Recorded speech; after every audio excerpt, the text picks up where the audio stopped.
Brought to you by Palvi Agrico. पालवी ॲग्रिको, भारताचा पहिला AI तंत्रज्ञानावर आधारित B2B आणि B2C ई-कॉमर्स प्लॅटफॉर्म. शेतीसाठी जे काही लागणार थेट तुमच्या बांधावर पोहोचणार, मोबाईलच्या एका क्लिकवर. 10 जून 2002 ॲना युनिव्हर्सिटीचा कॅम्पस. खरं तर कॅम्पसमध्ये मुलांची वर्दळ बरीच होती. एका वर्गामध्ये 60 मुलं बसण्याची क्षमता होती, पण तिथं जवळपास एकमेकांना खेटून 350 विद्यार्थी बसलेले होते. विषय होता विजन टू मिशन आणि शिक्षक होते डॉक्टर APJ अब्दुल कलाम. अर्थात त्यांनी एक 10 लेक्चर्सचा विजन टू मिशन नावाचा कोर्स जो आहे तो डिझाईन केला होता आणि त्याचं 9वं लेक्चर चालू होतं. त्यांचं लेक्चर संपलं त्यावेळेला ॲना युनिव्हर्सिटीचे जे कुलगुरू होते कलानिधी, ते धावतच त्यांच्याकडे येताना दिसले आणि ते म्हणाले की तुमच्या चेंबरमध्ये वारंवार सकाळपासून फोन येतो आहे, तो उचलला जात नाही आहे, त्यामुळं माझ्या ऑफिसमध्ये सुद्धा फोन आलेला आहे आणि तुमच्याशी एका महत्त्वाच्या व्यक्तीला बोलायचं आहे.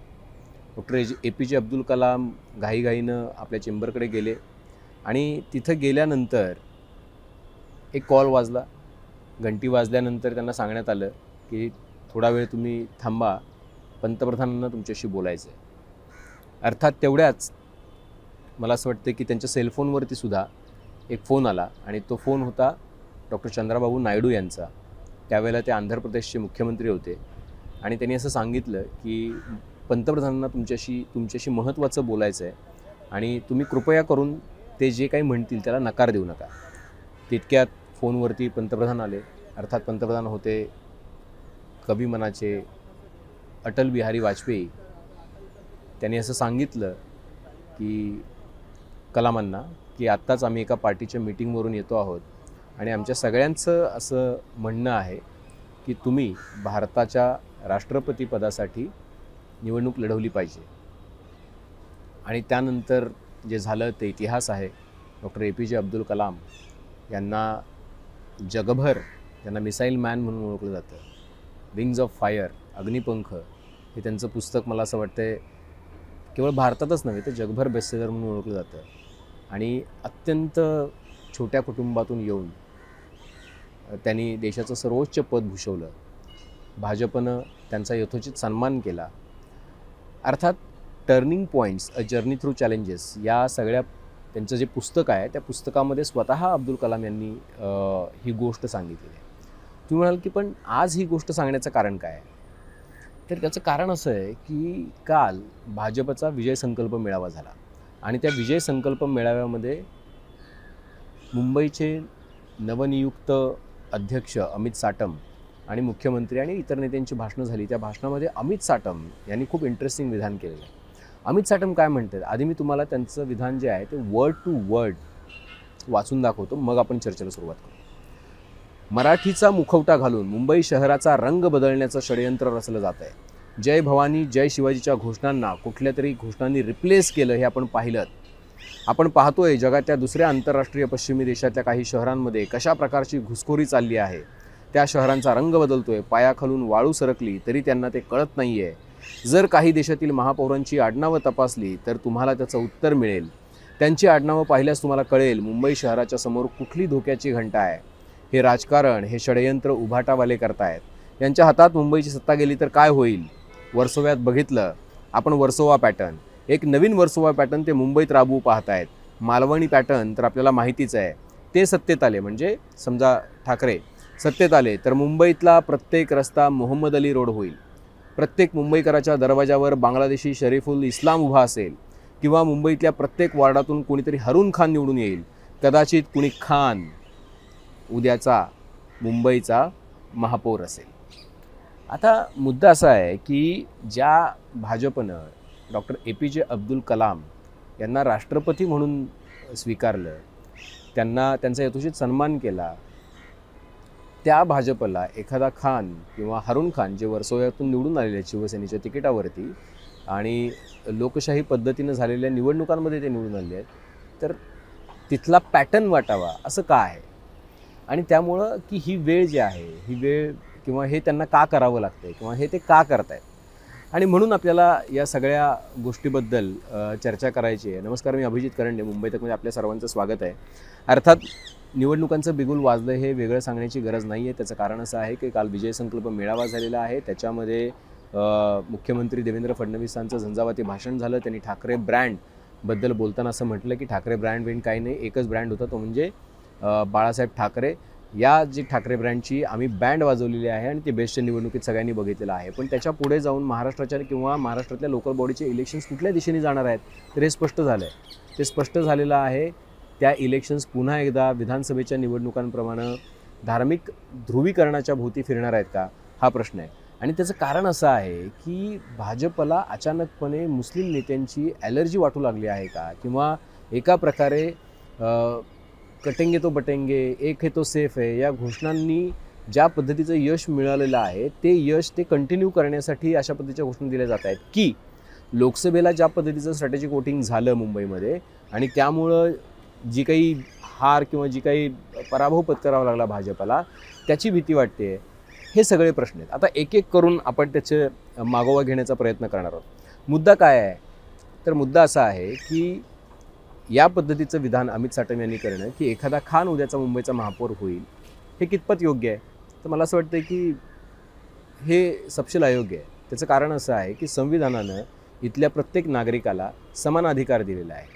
जो अधिकार हारून खानला दिलेला आहे, जो अधिकार एखाद्या भाजपच्या नेत्याला दिलेला आहे किंवा काँग्रेसच्या एखाद्या नेत्याला दिलेला आहे किंवा ठाकरेंना दिलेला आहे, तोच अधिकार अमित साटम यांना सुद्धा दिलेला आहे. त्यामुळं एखादा शिकलेला, एखादा उत्तम काम करणारा व्यक्ती, समाजकारणात असलेला व्यक्ती जर तो मुसलमान समुदायातून येत असेल आणि त्यांनी जर स्वतः निवडणूक लढवली आणि तो जर निवडून आला, तो नगरसेवक म्हणून, आमदार म्हणून जर काम करू लागला, तर त्याच्यामध्ये इतकं वावगं वाटण्याचं कारण काय आहे. अमित साटम यांना संविधानानं मुसलमानांना जो समान अधिकार दिलेला आहे निवडणूक लढण्याचा, तो मान्य नाही आहे का, मतदानाचा तो मान्य नाही आहे का, हा पहिला प्रश्न निर्माण होतो.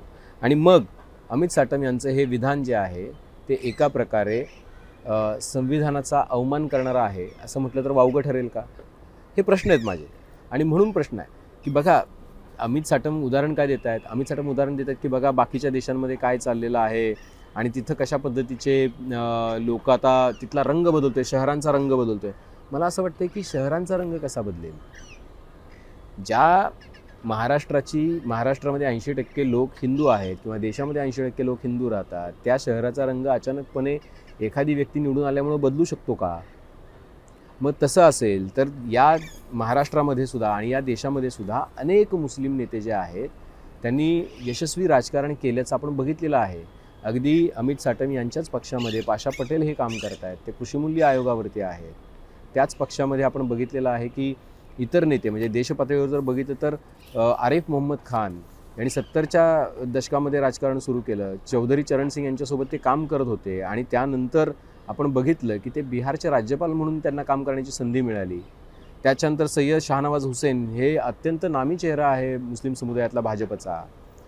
ते बिहारचे माजी उद्योगमंत्री म्हणून त्यांनी काम केलेलं आहे. वाजपेयी सरकारमध्ये सर्वात कमी वयाचे मंत्री म्हणून सुद्धा त्यांची ओळख होती, ही आपल्याला याची कल्पना आहे. नजमा हेपतुल्ला त्यासुद्धा नरसिंहराव सरकारमध्ये राज्यसभेच्या उपसभापती म्हणून त्या कार्यरत आहेत. त्यानंतर त्या भाजपमध्ये गेल्या. 2014मध्ये ज्यावेळेला भाजपचं सरकार बनलं त्यावेळेला ते अल्पसंख्याक मंत्री म्हणून काम करत होत्या. आता त्यापेक्षा म्हणजे त्याच्यानंतर सुद्धा ज्यावेळेला त्यांचं वय झालं त्यानंतर त्यांना मणिपूरचं राज्यपाल केलं गेलेलं होतं. मग ही जी सगळी नावं जी आहेत की ज्या राजकारण्यांना संधी दिली, तर या राजकारण्यांना संधी दिल्यानंतर त्या शहराचे त्या राज्यांचे रंग बदलले का. मला असं वाटतं की कुठली एखादी व्यक्ती किंवा कुठल्या समुदायातली एखादी व्यक्ती त्या पदावरती पोहोचली आणि त्यामुळं मला असं वाटतं की तिथला रंग जो आहे तो त्या पद्धतीचा होऊन जाईल, असं काही होतं का. मला असं वाटतं की ही निवडणूक ध्रुवीकरणाकडे नेण्याचा हा प्रयत्न अमित साटम जो करतायत तो करताना या सगळ्या नेत्यांचा म्हणजे अगदी डॉक्टर अब्दुल कलाम असतील, आरिफ मोहम्मद खान असतील, सय्यद शाहनवाज हुसेन असतील, नजमा हेपतुल्ला असतील किंवा इतर नेते की जे मुख्तार अब्बास नक्वी केवढी उत्तम भूमिका मांडायची ते भाजपच्या बद्दलची 2000 म्हणजे जेव्हापासून आम्ही पण बघतो 2009 पासून सरकार तर 14मध्ये आलं, पण त्याआधी पूर्णपणे भाजपचा मीडिया जो आहे किंवा माध्यमांना उत्तर देण्याचं काम हे त्यांच्याकडे असायचं. प्रवक्ते म्हणून ते काम करत होते, उत्तम भूमिका मांडायचे. मग सरकार आल्यानंतर ही जी लोकं मी आत्ता जी यांची नावं घेतली ती त्या पदांवरती बसली म्हणून त्या राज्यांचे त्या शहरांचे रंग बदलले का? अमित साटम यांना एका प्रकारे मुस्लिम ध्रुवीकरण करून पुन्हा ही निवडणूक हिंदू मुस्लिम या मुद्द्यावरती आणायची आहे का? हा प्रश्न पहिला प्रश्न आहे. दुसरा प्रश्न आहे की अशा पद्धतीनं एखाद्या समुदायाला सेकंड सिटीजन संबोधून किंवा त्यांना ते या पदावरती आले तर त्याचा असा परिणाम होईल असं संबोधून त्यांना सेकंड सिटीजन म्हणून हिणवायचं आहे का? आणि तिसरा माझा असा प्रश्न आहे की असं करून ते संविधानाचा अपमान करत नाही आहेत का? संविधानाने जे समान अधिकार सर्वांना दिलेले आहेत त्याचा हा अपमान नाही आहे का? आणि चौथा प्रश्न असा आहे की या सगळ्या लोकांचा सुद्धा तो अपमान नाही आहे का? वाजपेयींसारख्या धुरंधर लोकांनी, अडवाणींसारख्या धुरंधर लोकांनी जर अब्दुल कलामांवरती विश्वास ठेवला, शाहनवाज हुसेनांना जर सर्वात तरुण मंत्री म्हणून संधी दिली, मोहम्मद आरिफ खान यांना जर बिहारचा राज्यपाल नेमलं, नजमा हेपतुल्ला असतील किंवा अजून जी इतर लोक आहेत त्यांच्यासोबत काम केलं, सय्यद शाहनवाज हुसेन, मुख्तार अब्बास नक्वी, तर त्यांच्या निर्णय क्षमतेवरती पण त्यांनी प्रश्नचिन्ह उपस्थित केलं का? हा एक प्रश्न आहे. दुसरा मुद्दा असा आहे की नवीन भाजप जी आहे की 2014 नंतर आपल्याला कल्पना आहे की त्यांनी एका प्रकारे मुस्लिमांना कॉर्नर करण्याकडे थोडासा कल दिलेला आहे का असा प्रश्न विचारत होतो. आणि त्याचं कारण असं आहे की सातत्यानं अशी होणारी विधानं, पण ते विधान करणारे त्यांनी दोन उदाहरणं दिली. एक दिलं इतर देशातल्या काही शहरांचे महापौर बघा. आता लंडनचे महापौर सादिक खान हे लंडनचे महापौर आहेत 2016 पासून, ते 3 वेळा निवडून आलेले आहेत. पण सादिक खान लंडनच्या महापौर पदावरती आल्यामुळे त्या शहरांचे रंग बदलू लागलेले आहेत, त्यांच्या पायाखालची जमीन जाते तरी त्यांना कळत नाही आहे. ब्रिटिश सरकार अशा पद्धतीचा सगळा जो उन्माद आहे तो खपवून घेतं आहे आणि तिथं आता सगळं ब्रिटनचं राजकारण, ब्रिटनचं समाजकारण, ब्रिटनचं समाजमन त्याचा रंग बदलत चालला असं म्हणायचं आहे का? किंवा दुसरं त्यांनी जे उदाहरण दिले ते झोहरान ममदानी यांचं आहे. आणि ते ममदानी जे आहेत ते न्यूयॉर्कच्या महापौर पदाचे दावेदार आहे, प्रबळ दावेदार आहे डेमोक्रॅटिक पार्टीचे. आणि मुद्दा असा आहे की ममदानी हे आपल्या भारतीय फिल्ममेकर आहेत, मीरा नायर यांचे पुत्र आहेत. आणि आता त्यांना या लोकांची उदाहरणं दिली जातात. मुद्दा असा आहे की अमेरिका असेल, ब्रिटन असेल, हे देश हे प्रगत देश मानले जातात. या प्रगत देशांमध्ये सुद्धा ज्या वेळेला तानेबाने होतात त्या वेळेला संघर्ष होत नाहीत असं नाही आहे. तिथंही मुस्लिमांनी तिथल्या स्थानिकांचे संघर्ष झालेले आपण बघितलेले आहे.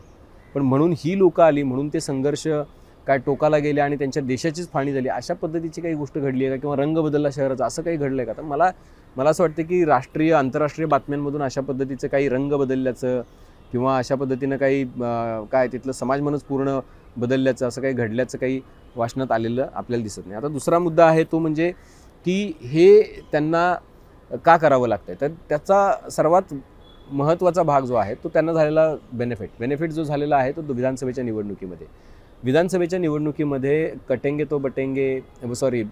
तो कटेंगे, एक है तो सेफ है यासारख्या घोषणा ज्या आहेत त्या लोकप्रिय झाल्या आणि एका प्रकारे हिंदू मतं जी आहे ती युनाईट झाली. ती हिंदू मतं युनाईट झाल्यामुळं सर्वात महत्त्वाचं जर काम काय झालं असेल तर त्यामुळं मोठ्या प्रमाणावरती भाजपचा फायदा झाला. भाजपचा फायदा झाल्याचा सर्वात म्हणजे लाडकी बहीण असेल, बाकीच्या तीर्थाटन योजना असेल, अप्रेंटिसशिप योजना असेल, मोदींनी दिलेला निधी असेल, सन्मान निधी, राज्य सरकारने दिलेला सन्मान निधी, या सगळ्याचा फायदा झालाच. पण त्या उपर याचा फायदा झालेला आपल्याला बघायला मिळतोय. आणि त्यामुळं मला असं वाटतं की बटेंगे तो कटेंगे ही घोषणा जी आहे ती नव्या रूपामध्ये म्हणजे मुंबईचा महापौर खान होईल अशी भीती दाखवून एका प्रकारे हिंदूंना काय म्हणू आपण त्याला की कॉन्सल्ट करण्याचा प्रयत्न ते करतायत का, हा एक प्रश्न आहे. दुसरा प्रश्न असा आहे त्यातला की दुसरा प्रश्न आहे तो लोकसभा निवडणुकीशी संबंधित आहे. ज्या पद्धतीनं मुसलमानांनी स्ट्रॅटेजिक वोटिंग केलं, मराठवाड्यामध्ये मराठा, मुस्लिम, दलित अशी वोट बँक तयार झाली आणि त्यांनी मोठ्या प्रमाणावरती 8 पैकी 7 जागा महाविकास आघाडीच्या निवडून दिल्या, 7 खासदार निवडून दिले. तशाच पद्धतीचा पॅटर्न इतर भागामध्ये सुद्धा बघायला मिळाला. आणि मग मुंबईमध्ये सुद्धा जे काही खासदार ठाकरेंचे निवडून आले त्यामध्ये कसा वाटा आहे मुस्लिम मतांचा हे सुद्धा दाखवून देण्यात आलं. स्ट्रॅटेजिक वोटिंग झालं असं दाखवण्यात आलं आणि लाईन लावून, रांगा लावून बुरख्या घातलेल्या महिलांनी वोटिंग केलं अशा पद्धतीचे मेसेज व्हायरल झाले. आणि त्याचासुद्धा फायदा जो आहे तो मला असं वाटतं की विधानसभेमध्ये या सगळ्या प्रचाराचा फायदा भाजपला झालेला आहे. आणि म्हणून भाजपनं एका प्रकारे हे स्ट्रॅटेजिक वोटिंग जे आहे त्या स्ट्रॅटेजिक वोटिंगची भीती मुस्लिम कम्युनिटीला कन्व्हिन्स करण्याऐवजी त्यांना आपल्यापासून दूर करून हिंदू कम्युनिटीला मोठ्या प्रमाणामध्ये एकवटण्याचा प्रयत्न जो आहे तो मला असं वाटतं की अमित साटम करताना बघायला मिळालेला आहे. मुसलमानांनी स्ट्रॅटेजिक वोटिंग केलं का, तर निश्चितपणे केलं. ते का केलं, तर सरकारविरोधातल्या रोषामुळे केलं. तो रोष कशामुळे झाला, तर मुस्लिमांवरती अन्याय होतोय अशी त्यांची भावना आहे. ती भावना का निर्माण झाली, अनेक ठिकाणी मुस्लिमांवरती होत असलेले हल्ले असतील किंवा त्यांच्यावरती होत असलेले अत्याचार असतील, त्यामुळे ती त्यांची भावना निर्माण झाली. पंतप्रधानांनी सुद्धा काय काँग्रेस आणि NCP सत्तेवर आली किंवा UPA सत्तेत आलं तर आपल्याला कल्पना आहे की तुमची गाई म्हशी चोरून येतील, मंगळसूत्र चोरून येतील, अशा पद्धतीची वक्तव्य केलेली होती. पण ज्या संविधानामध्ये सर्वांना समान अधिकार दिलेला आहे आणि ज्याला मोदींना सुद्धा विचारण्यात आलेलं होतं की देश कशावर चालतो, तर त्या म्हणाले की देश संविधानावर चालतो. तर त्या संविधानामध्ये या सगळ्या गोष्टी कशा काय फिट बसू शकतात अशा पद्धतीचा प्रचार. म्हणून प्रश्न असा आहे की भाजपला, म्हणजे ज्या भाजपनं कधी काळी APJ अब्दुल कलाम जे केवळ भारताचेच नाही तर जगाचे हिरो झाले, राष्ट्रपती झाल्यानंतर तर मला असं वाटतं की भारताचं मान जे आहे ती सुद्धा उंचावली. तर असे सुद्धा मुस्लिम लोक, असे इतर समुदायातले लोक आहेत ना. आणि केवळ मुस्लिम एक हा समुदाय मायनॉरिटी नाही ना, इतर पण समुदाय मायनॉरिटीमध्ये आहेत. जैन समुदाय आहे, बुद्ध धर्म आहे, असे अनेक धर्म आहेत की जे हिंदू रिच्युअल्स किंवा हिंदूंच्या रिच्युअल्सप्रमाणे त्यांचं आयुष्य नाही आहे, पण ते इथं गुण्यागोविंदानं राहत आहेत.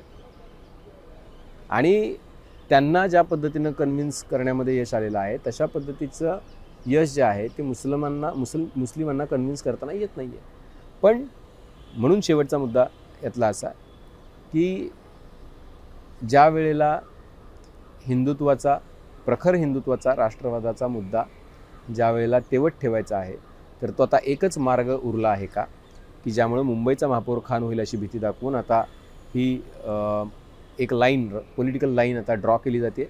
आणि दुसरा मुद्दा तो हा की मुसलमानांचं स्ट्रॅटेजिक वोटिंग जे आहे की ज्यामुळं महाविकास आघाडीला लोकसभेमध्ये खूप मोठं यश मिळालं होतं, तर त्याची अजूनही भीती भाजपला वाटते आहे का. अर्थात हे दोन्ही प्रश्न जे आहेत ते सध्या अनुत्तरित आहेत, पण निवडणुकांचा माहोल, निवडणुकांचं पीच काय असणार आहे हे स्पष्ट झालेलं आहे. आणि म्हणून विकास, Atal Setu, coastal road, metro या सगळ्यासोबत हिंदू मुसलमान आणि त्यांच्यामध्ये असलेला संघर्ष आणि ज्या पद्धतीनं उद्धव ठाकरे यांना मिळालेली मतं, हा मुद्दा त्यांनी विधानसभेमध्ये उचलून धरलेला होता. तशाच पद्धतीचा मुद्दा पुन्हा एकदा महापालिका निवडणुकांमध्ये गाजण्याची शक्यता जी आहे ती नाकारता येत नाही. सांगण्याचा प्रयत्न एवढाच होता की अशा पद्धतीच्या प्रचारामुळं कदाचित राजकीय फायदा होऊ शकतो, पण सामाजिक वीण जी आहे ती निश्चितपणे उसवली जाते.